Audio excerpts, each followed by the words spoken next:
Morning. Since this is the last Sunday for a while that this organ is probably going to be heard in public, I thought I would take a few minutes and tell a little bit about it.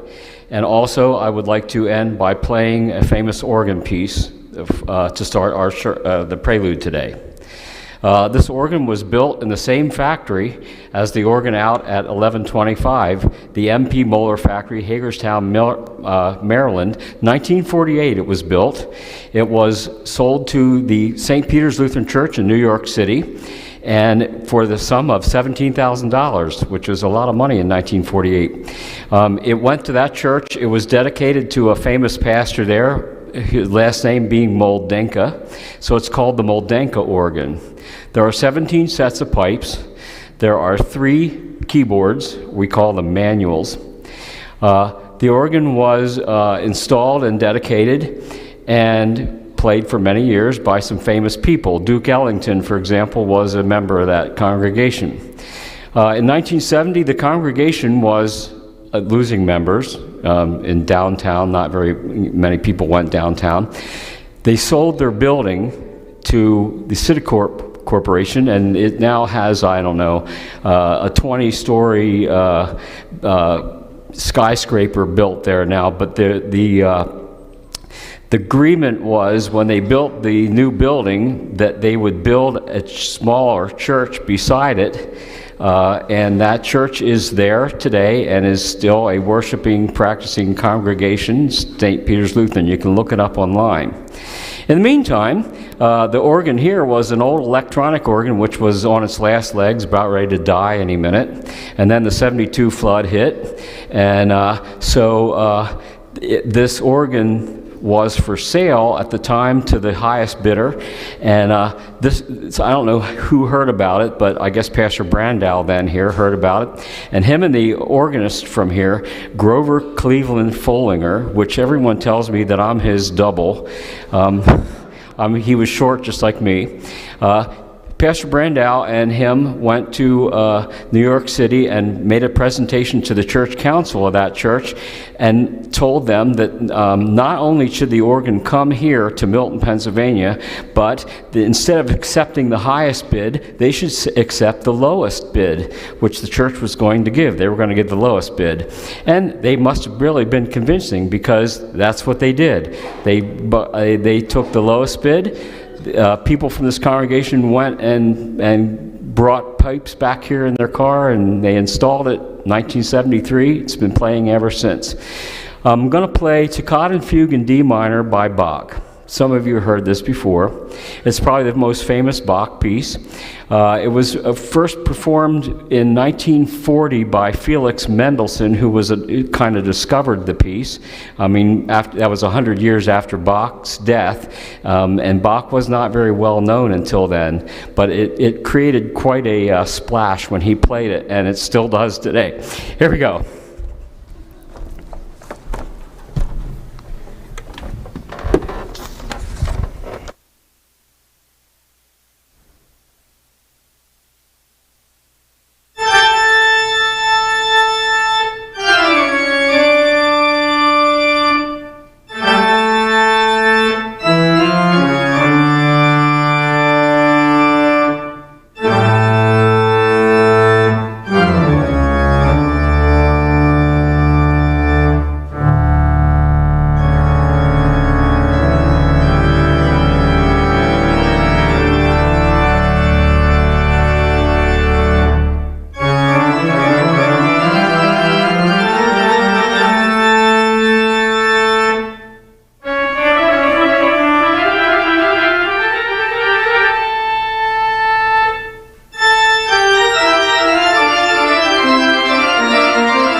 John, thank you for that. One of I think the most amazing blessings of our church is that we have so many talented musicians.